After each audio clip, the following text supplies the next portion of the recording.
Was that state of play not great? It was not great.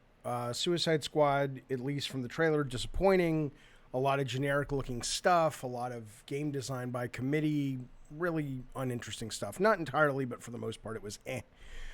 But there was something really excellently exciting about that state of play as well that I'm not seeing a lot of folks talking about, and I want to put this in your brain because it's cool. You guys know, everybody thinks I'm a Game Pass shill. I'm not.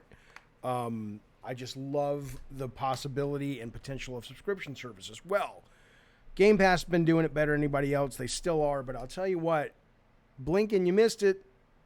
PlayStation Plus is really starting to earn its keep. We already know this week. Now, this wasn't today. This was just a couple days ago, though, that Horizon Forbidden West is coming. This month. It may already be there. I'm not sure. But this is coming for premium and extra subscription tier members, and it is less than a year old, and it is one of their big AAA games. Whether or not that means it's coming because they're going to start putting games in less than a year on the service, or it's because they want to push the expansion pack or the VR Horizon, who knows. But that's exciting.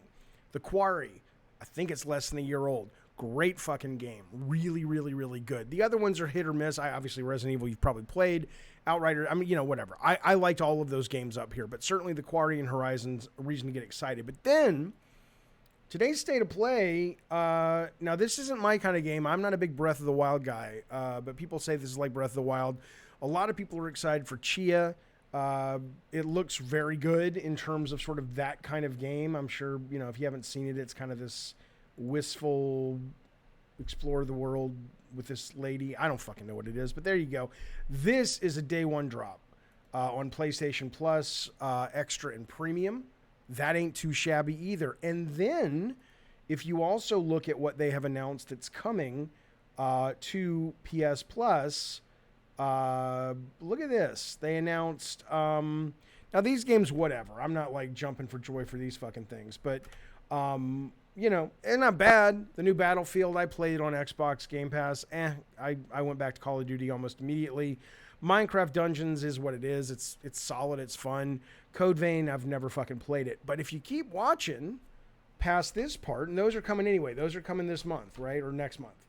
But then they said, also, to the game catalog, you're getting, so we talked about Chia. You're getting Uncharted Legacy of Thieves Collection, which is less than a year old. I know it's a port or it's a up-res or whatever, but it's still a new game.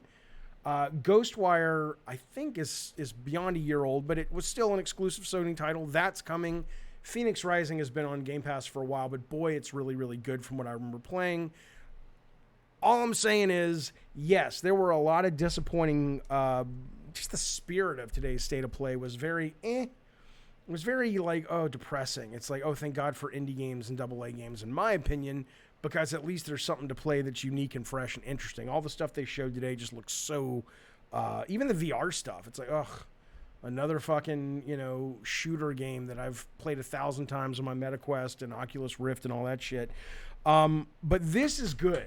I like this. I like when Sony competes. Now, I don't know if Ryan is making these decisions because he's like, dude, we got to fucking punch back on Game Pass, or maybe it's just a coincidence. But as a consumer and as a guy who subscribes to the highest tier of PS Plus and a guy who subscribes to Game Pass Ultimate, I really like this. I like that I get to play Ghostwire Tokyo because I never would have bought it. I'm going to play some of the Uncharted games. Chia, I'll give it a shot now, right?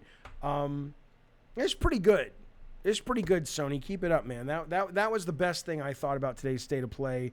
Like I said, I don't hear a lot of people talking about it, but you got to give them props, got to give them credit for hanging in there and trying to bring PlayStation Plus to a level that is competitive in terms of content with Game Pass. I think if you're a new player and you get a PS5, why would Benji Sales of Twitter fame yesterday was talking about how all these sub-services are changing his buying behavior, as they should.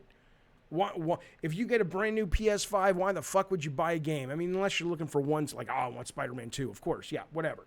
But overall, there's so much great stuff to play that's for free for 15, 16, whatever it is a month. Good stuff, man. Good stuff, Sony, on that. I hope you're well. I'll see you soon.